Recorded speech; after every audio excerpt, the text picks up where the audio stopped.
Realmente yo sentí en mi corazón pues ayudarla, porque en el lugar donde estaba ella era un lugar de no había condiciones, un lugar humilde. Este es Juan Rocha intentando limpiar su reputación tras ser señalado como el causante de una tragedia que estremeció a Nicaragua y al mundo. Él era pastor de una iglesia en una zona rural y, valiéndose de la buena fe de una de las feligreses, llevó a cabo los más crueles rituales diciendo que actuaba en el nombre de Dios y como parte de un supuesto exorcismo. Te invitamos a que te quedes con nosotros hasta el final de este video, para que conozcas la red de complicidades alrededor de este hecho, que desencadenó un debate sobre la violencia contra las mujeres y el extremismo religioso. El caso de Vilma Trujillo García. Las huellas, los rastros, los indicios y las evidencias ayudan a los investigadores a resolver los crímenes. El pasado de la víctima y del victimario nos ayudan a comprender su comportamiento. Todo esto forma parte del expediente criminal. Y aquí te lo presento. Soy Ángel y te doy la bienvenida a este canal. Antes de empezar con el video, recuerda suscribirte y activar la campanita para que recibas una notificación cada vez que suba algo nuevo. Tampoco se te olvide al terminar dejarnos tu me gusta. Sin nada más que agregar, acompáñame a conocer todos los detalles de este expediente criminal. Vilma Trujillo García nació a principios de la década de los 90 del siglo pasado en Nicaragua y fue hija de Catalino López Trujillo y su esposa, cuyo nombre no ha trascendido. Sin embargo, se sabe que fue una buena madre, muy querida por sus hijos, por quienes dio todo, hasta que un cáncer diagnosticado tarde fue consumiéndola. La zona donde vivía su familia y donde ella creció estaba ubicada en las selvas del noreste de Nicaragua y se llamaba El Cortezal. El Cortezal no aparece en la plataforma de mapas digitales más usada en la actualidad y ni siquiera está reflejado en la mayoría de los mapas locales. La selva tropical fue cediendo espacios a cultivos de frijoles y amplios pastos para el ganado que eran la fuente de sustento de los habitantes. El progreso nunca llegó ahí. No contaba con electricidad, ni teléfono, ni policía, ni doctores. De hecho, ni siquiera tenía una tienda para proveer lo básico a los pobladores. Allí solo había un puñado de casitas pobres dispersas. Para llegar hasta ahí, era necesario tener un vehículo rústico y un buen par de piernas, porque una parte del trayecto, obligatoriamente, había que hacerla a pie. De tal modo, Vilma, su hermano y su hermana menor tuvieron una infancia que estuvo marcada por la sencillez y la conexión con la tierra. Sus días los pasaba jugando entre los árboles frondosos, aprendiendo de su familia y explorando los ríos cercanos. La vida en la selva era dura, pero también llena de belleza y misterio. La falta de acceso a la educación era otro problema, y así Vilma apenas llegó a cursar hasta el 3er grado, por lo cual sabía leer y escribir. Aunque parezca increíble, eso era todo un privilegio, pues muchos de los residentes nunca fueron a la escuela. La comunidad donde vivía Vilma era conservadora y religiosa, con una fuerte influencia de las creencias locales. Las familias Trujillo y García profesaban la fe católica, y esto se reflejaba en su vida diaria. A pesar de las dificultades y la falta de acceso a servicios básicos, ya en su temprana adultez, ella siempre tenía una sonrisa radiante a flor de piel, y en su corazón latía la esperanza. Conocida por ser una mujer muy amable y servicial, para 2017, Vilma contaba con 25 años y estaba en pareja con Reinaldo Peralta, con quien tenía una hijita de 2 años. Además, fruto de una relación anterior, la joven tenía un hijo que rondaba los 5 años. Para sostenerse económicamente, Vilma hacía dulces, queso fresco y pan, que luego vendía. Su tía Ángela García, hermana de su madre, siempre fue muy cercana a sus sobrinos, y tras el fallecimiento de su hermana, ese vínculo se hizo más estrecho. Además, Vilma y su tía vivían una al lado de la otra, y según dijo Ángela, la joven mujer permanecía atareada todo el día, trabajaba más que la mayoría y tenía un gran corazón. Otra persona con la que tenía una estrecha conexión era su hermana menor, una adolescente cuya identidad se ha mantenido en estricta reserva. Lo importante, en todo caso, fue que tras la muerte de su madre, las dos quisieron buscar consuelo uniéndose a una iglesia evangélica que había llegado 3 años antes a su comunidad y que respondía al nombre de Visión Celestial. Reinaldo también decidió acompañarlas. El joven pastor a cargo se llamaba Juan Gregorio Rocha Romero y tenía 23 años. Juan era hijo de un matrimonio campesino de la localidad, y en vista de que sabía leer y escribir porque había llegado al 4º grado, la gente de El Cortesal, mayoritariamente analfabeta, siempre lo vio como alguien lo suficientemente capacitado para dirigir la iglesia. Juan además tenía 2 hermanos, Pedro José Rocha y Tomasa Rocha. Esta última estaba casada con Franklin Jarquín Hernández. Todos ellos hacían parte del culto evangélico. Por último, pero no menos importante, debemos nombrar a Esneida del Socorro Orozco Telles, una mujer que hacía las veces de diaconisa de la iglesia. Esta congregación formaba parte de las Asambleas de Dios, una organización pentecostal con más de 30,000 fieles en Nicaragua y que contaba con centenares de pequeñas iglesias sembradas a lo ancho y largo del país. Cada sábado, los miembros de la congregación se reunían para el culto semanal en la iglesia, construida pocos años antes en tierra donada por un benefactor local. Se trataba de una rústica cabaña de madera oscura que se alzaba en un rincón solitario de una colina. Para llegar al servicio dominical, Vilma y su hermana adolescente tenían que hacer un recorrido a pie que les tomaba 1 hora, pero no les pesaba. En un principio, Vilma y los suyos se sintieron a gusto formando parte de esta comunidad religiosa, cuyos miembros procuraron ofrecerles apoyo y una sensación de pertenencia. Sin embargo, con el tiempo comenzaron a suceder cosas extrañas. Pese a ello, ni Vilma ni Reinaldo sospecharon nada de la iglesia o del pastor. Por el contrario, siguieron confiando como hasta entonces. Cierto día, el marido de Vilma se acercó algo preocupado a Juan y le confesó que en el último tiempo tenía la sensación de que su mujer ya no lo quería como antes. Según contó posteriormente el propio Reinaldo, su guía espiritual le respondió que iban a tener que hacer algo al respecto. Poco después fue la propia Vilma quien, hablando francamente con su esposo como le era habitual, le dijo que el pastor le había dado órdenes de separarse de él e incluso de alejarlo del pueblo. A pesar de que los planteamientos de Juan parecían como mínimo muy poco razonables, el matrimonio no reaccionó porque aún confiaban en él y seguían pensando que estaban en buenas manos. Unas semanas más tarde, un hombre de la iglesia le dio a Vilma un remedio, supuestamente para espantar a los demonios que la estaban rondando, tal y como ella misma le contó a Reinaldo. Esta vez, no obstante, su marido le respondió que eso que le estaban dando no era ningún remedio, sino un brebaje para que lo odiara a él.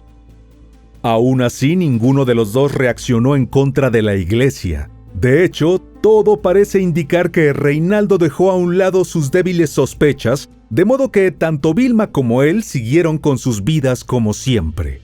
Salvo que a partir de entonces, nada fue igual. Pronto ella comenzó a tener alucinaciones y a hablar sola. Decía cosas raras, según recordó su tía Ángela.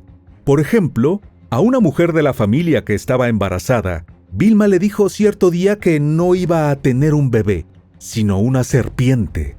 Lloraba, se arrodillaba, hablaba del diablo y no hacía caso cuando se dirigían a ella. Ninguno de sus familiares la había visto nunca así. Nadie nunca sabrá qué estaba afectando a Vilma en esas semanas. Hubo varios rumores que tampoco podrán ser probados, incluyendo que había sido drogada y abusada por un poderoso hombre de la comunidad.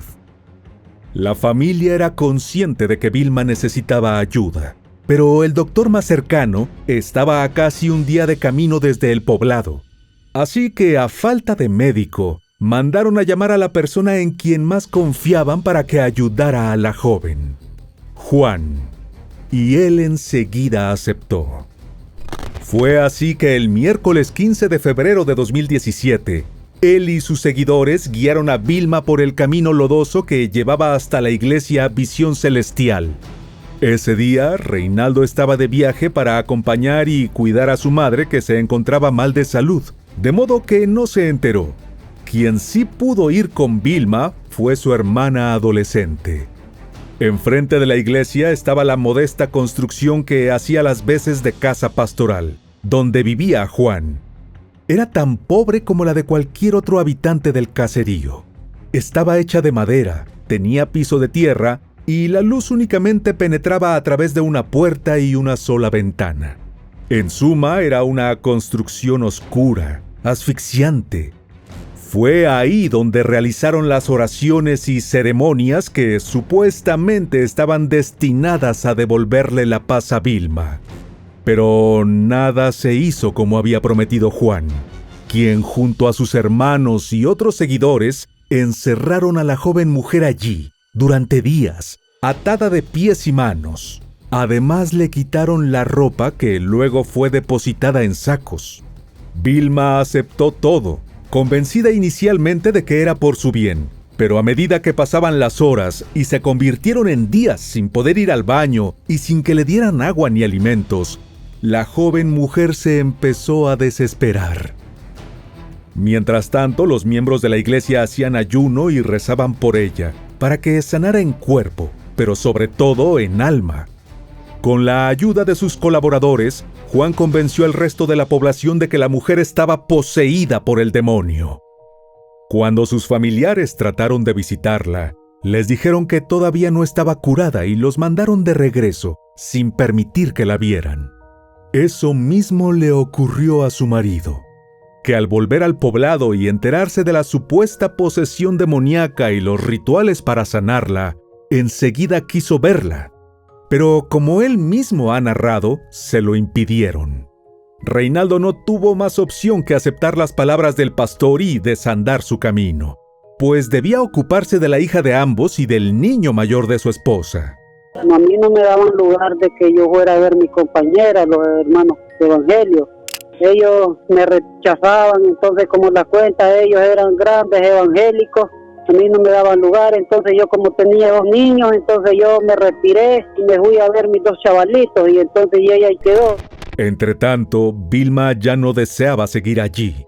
Eventualmente no pudo más y se las ingenió para tratar de escapar. Algunos de los miembros de la iglesia han asegurado que logró armarse con un machete para exigir que la dejaran volver a su hogar. Sin embargo, fracasó en el intento. Durante la 6ª noche, el martes 21 de febrero, Esneida dijo haber tenido una revelación divina. Dios le había enviado el mensaje de que los demonios podían ser expulsados con fuego. Entonces Juan empezó a organizar las cosas, ayudado por una docena de creyentes. Algunos empezaron a construir una pira, mientras que otros fueron a buscar más leña. Tomasa fue la encargada de ordenar a los hombres de la congregación que recogieran troncos para preparar la hoguera, mientras que Franklin y Pedro tenían la tarea de amarrar a la joven de pies y manos a un tronco de árbol situado cerca de la hoguera ya encendida. Amanecía cuando sacaron a Vilma de la iglesia Visión Celestial y la ataron al árbol. Al día de hoy no está claro si fue empujada al fuego o si las llamas avanzaron hasta envolverla. Lo que sí consta es que Vilma comenzó a gritar con verdadera desesperación, diciendo que se iba a morir. Esto lo relató más tarde su hermana, quien estaba rezando en la iglesia cuando escuchó los gritos. Las imágenes que estás viendo son los restos de esa hoguera. Paralizada por la conmoción, la adolescente también oyó cómo el pastor y la gente de más jerarquía en la iglesia exclamaban que pronto Vilma iba a resucitar libre de todo tormento. Estaba quemada y como era oscurito todavía solo la mira que era morada. Entonces así como las manos en un palo pegadas, va a retorcerse, ay, me voy a morir. Entonces el pastor alegre, oiga, ya se va a morir porque ya va a resucitar. Dice el Señor, cuando ella muera nosotros ahí nomás la metemos para la iglesia y la vamos a entregar a Dios. Después va a salir sana, ya no va a tener esa quemadura. Pasaron horas antes de que uno de los miembros del grupo decidiera que era el momento de interrumpir el suplicio, pero no se atrevió a contrariar a Juan. Solo le dijo a la jovencita que corriera a buscar ayuda para su hermana mayor. Entendiendo que era un asunto de vida o muerte, la chica emprendió el camino hacia la granja de su tía Ángela. Así que corrió por los senderos llenos de maleza, subiendo y bajando hasta que llegó sin aliento y casi sin poder hablar. Una vez allí, cuando se encontró con sus familiares, lo único que atinó a decir fue que a Vilma la habían quemado. De inmediato se formó un grupo de rescate encabezado por Catalino. Llegaron al lugar al mediodía, cuando las últimas llamas todavía ardían. Catalino encontró a su hija desnuda, con graves quemaduras en todo su cuerpo y prácticamente inconsciente. Apenas vio a su padre, ella le pidió agua. Sus sobrinos lo ayudaron a llevar a la joven a la casa de Ángela, mediante una especie de hamaca hecha con telas y sujetada con palos. En esas condiciones hicieron el primer trayecto. Al llegar a la casa de su tía, donde estaba su pequeño hijo de 5 años, Vilma encontró fuerzas para tratar de tranquilizarlo. De acuerdo con los testigos, de la manera más dulce que pudo, le contó a la criatura que los pastorcitos la habían bautizado. Mientras tanto, su padre juntó a varios parientes, tíos y sobrinos para continuar el camino hacia el poblado más cercano, llamado Rosita. Esa parte del recorrido era todavía más difícil y les tomó alrededor de 12 horas. Cuando finalmente llegaron a Rosita, en el hospital de la localidad, la joven recibió atención médica de emergencia, lavados quirúrgicos y analgésicos. No obstante, rápidamente los médicos se dieron cuenta de que las heridas de Vilma eran demasiado graves para ser tratadas localmente. Así que la prepararon para el traslado vía aérea, tomando en cuenta que con cada minuto aumentaba el riesgo para su vida, además del martirio que la joven mujer estaba padeciendo. El director del lugar describió cómo las quemaduras son un tipo de dolor intolerable para el ser humano. Las quemaduras son uno de los tipos de dolor que menos es tolerable por el ser humano. Como resultado, fue trasladada al aeropuerto, ubicado a unos 30 kilómetros de distancia, y desde ahí por avión hasta la capital Managua. La juventud y las ganas de vivir de Vilma le dieron el ánimo para soportar no solo el intenso dolor, sino el largo traslado. Fue ahí, el viernes, que Reinaldo pudo verla. Según comentó en una entrevista posterior, ese instante en que contempló el cuerpo quemado de su esposa fue espantoso, y aunque quería hablarle y tranquilizarla, no pudo ni siquiera charlar un poco con ella.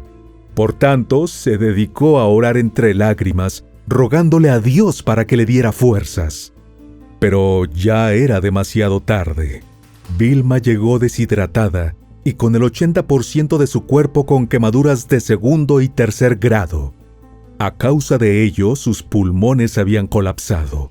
El 28 de febrero, tras una dolorosa agonía, Vilma falleció por un edema pulmonar e insuficiencia orgánica múltiple, según confirmó el director del hospital, quien también detalló que su rostro, las piernas y los brazos fueron las partes del cuerpo que resultaron más afectadas. Antes del amanecer del día siguiente, sus seres queridos emprendieron el retorno, cargándola durante 12 horas por montes y ríos, luchando para no resbalar en los lodosos caminos de la selva. En medio de su indescriptible duelo, Reinaldo solo pensaba que si hubiesen al menos intercambiado algunas palabras antes del trágico final, habría sentido algún alivio. Sin embargo, la pesadilla de él y la familia de Vilma apenas comenzaba, porque desde que volvieron a sus tierras, comenzaron a recibir amenazas para que se mantuvieran alejados de la zona. Lo último que quería Reinaldo era que le destrozaran aún más la vida. Así que partió de allí y se llevó con él a la hijita de ambos. En cuanto al hijo mayor de Vilma, quedó al cuidado de sus familiares. Por su propia seguridad, Ángela y los suyos se fueron a vivir a más de 100 kilómetros de distancia, dejando atrás sus cosechas que se perdieron. Fue justamente en ese nuevo lugar donde recibió sepultura Vilma. Entretanto, la difusión de la noticia del crimen y las condiciones en las cuales se produjo, como parte de un supuesto exorcismo, escandalizaron a la ciudadanía de Nicaragua. Aunque ese país ha conocido la violencia a lo largo de su historia, el hecho trajo a la memoria la época de las cacerías de brujas en el periodo más oscuro de las persecuciones en nombre de Dios. Numerosos medios se trasladaron a Rosita y otros tantos al mismo El Cortezal. Valga decir que hasta entonces, la mayoría de los nicaragüenses nunca habían oído hablar de dicho poblado. Hasta esta comunidad llegaron oficiales de la Policía Nacional y el Ejército de Nicaragua para atrapar a las personas que estuvieron involucradas en este hecho. En total fueron 12 los detenidos en un primer momento.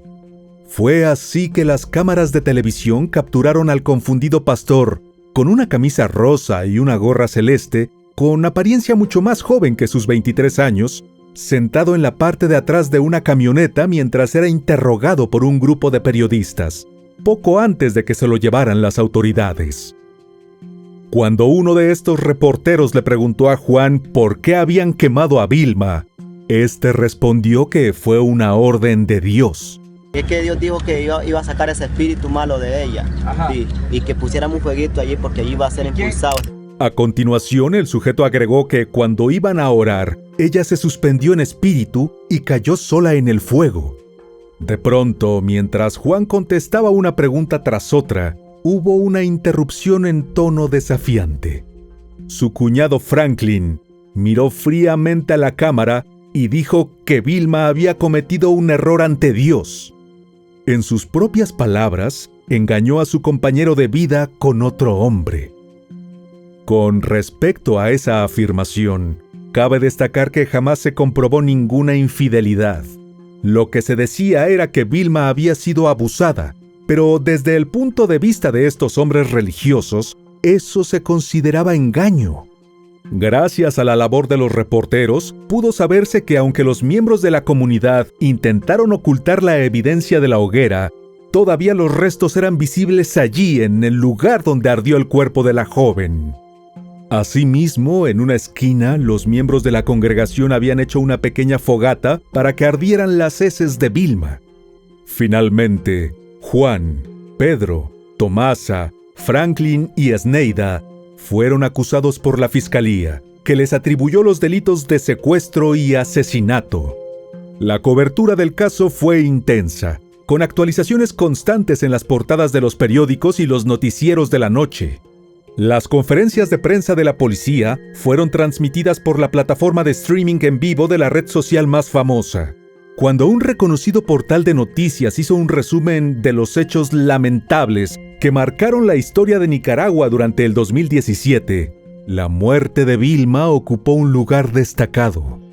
De acuerdo con dicho resumen, el trágico suceso puso en alarma a miles de nicaragüenses desconcertados por lo ocurrido, que se sumaron al dolor de los familiares y los hijos de la joven. Por su parte, el presidente de las Asambleas de Dios en ese país deslindó a su organización de los sucesos, alegando que no tenían ninguna iglesia organizada en ese lugar, y que lo que había en cambio era una obra incipiente integrada por laicos. Como para borrar cualquier duda al respecto, calificó el ritual organizado por Juan y sus seguidores como una obra satánica. Por último, pero no menos importante, aseguró que Juan no pertenecía a la iglesia, detallando que supuestamente era evangélico laico, pero no un predicador. Incluso dijo que ni siquiera figuraba en el registro de pastores.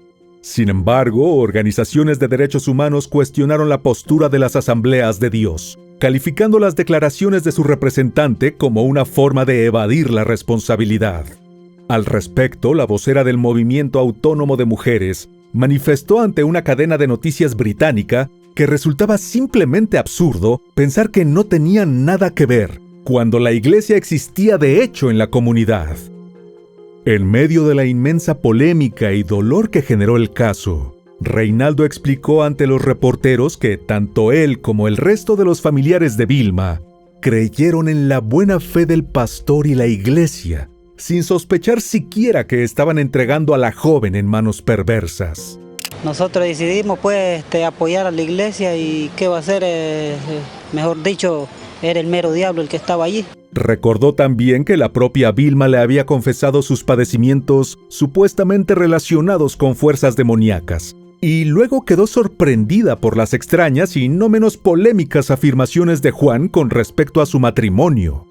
Y mientras la familia luchaba con el dolor de la pérdida y la necesidad de hacer justicia, el repudio de la opinión pública ante las acciones de Juan y sus aliados se sentía en todas partes.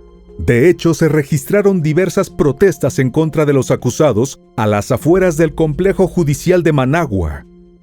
Una abogada defensora de los derechos de las mujeres se ofreció para asesorar a la familia de Vilma y comenzó por relatar a una reconocida cadena de noticias internacional que Vilma presentaba problemas de salud mental.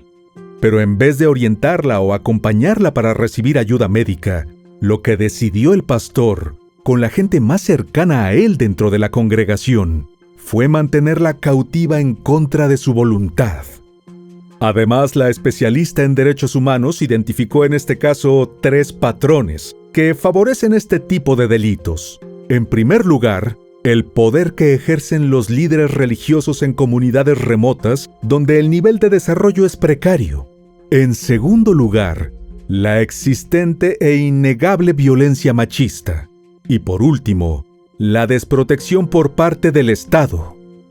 Y precisamente la desprotección por parte del Estado la sintieron en carne propia los familiares de Vilma, pues lejos de recobrar la tranquilidad tras los arrestos de los presuntos responsables, comenzaron a recibir amenazas. El objetivo era amedrentarlos para que no testificaran en el juicio. De hecho, según contó Ángela, a ella le dijeron que si se presentaba a declarar en el tribunal, le iban a quemar la casa. Por experiencia, todos ellos sabían que en las zonas las amenazas de ese estilo no eran meras palabras.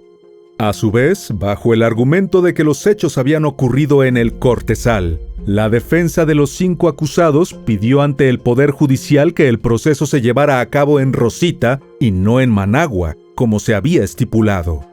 Sin embargo, las autoridades desestimaron la solicitud. Probablemente debido a la campaña de amedrentamiento, el juicio, inicialmente pautado para comenzar en abril, debió ser aplazado cuando no se presentaron los testigos y peritos anunciados por el Ministerio Público. Al mes siguiente, una vez que el caso finalmente llegó a juicio oral y público en Managua, los medios de comunicación se dedicaron a hacer una intensa cobertura en el tribunal. Aprovechando su presencia, los asistentes a la primera audiencia dijeron que no habían visto ni una mínima evidencia de remordimientos por parte de los acusados, todos veinteañeros. La fiscalía acusó a los imputados de homicidio alevoso y secuestro, solicitando penas de hasta 30 años por el primer cargo y 6 por el segundo. Durante el proceso, aunque los testigos declararon sobre las circunstancias del crimen, en varios de los testimonios de la familia de Vilma se pudo apreciar que había una actitud un tanto temerosa, como si quisieran proteger a uno de los acusados. Aún así, Ángela mencionó un detalle escalofriante que hasta ese momento no había salido a la luz pública. Afirmó que su sobrina fue sometida a un suplicio tan intenso que llegaron a golpearla con garrotes e incluso orinó sangre antes de que decidieran lanzarla a una hoguera en medio de un supuesto exorcismo. Otro de los testimonios impactantes fue el del forense que realizó la autopsia. Explicó el tipo de quemaduras que sufrió Vilma tras ser sometida a una temperatura de 400 grados Celsius y cómo su agonía se mantuvo durante más de 24 horas. Asimismo, alegó que la mujer no padecía trastornos mentales y que si tomó un machete, como relataron los 5 implicados, fue como un acto de supervivencia ante los inhumanos tratos a los que fue sometida con anterioridad. También resultó estremecedor escuchar lo que tenían para decir los acusados. Sin remordimientos por sus acciones, todos se mostraron convencidos de que habían actuado correctamente al intentar salvar a Vilma del demonio. Juan, además, insistió en que todo fue un accidente, a pesar de las pruebas que demostraban lo contrario. Esneida, por su parte, repitió la versión de la revelación divina para sanar a la mujer a través del fuego. Mientras las audiencias se sucedían, decenas de mujeres se manifestaron ante el tribunal para exigir justicia. El 9 de mayo, finalmente, tras ser acusados de haber actuado con alevosía, saña y abuso de confianza, el juez sentenció a Juan Gregorio Rocha Romero, Pedro José Rocha, Tomás Arrocha, Franklin Jarquín Hernández y a Esneida del Socorro Orozco Telles a penas de 30 y 36 años de cárcel por el crimen en contra de Vilma Trujillo García. Posteriormente, la Fiscalía a cargo del caso mostró su conformidad con la decisión que, a su juicio, reflejaba a cabalidad los elementos probados durante el proceso, como la alevosía y el ensañamiento al momento de llevar adelante sus terribles acciones.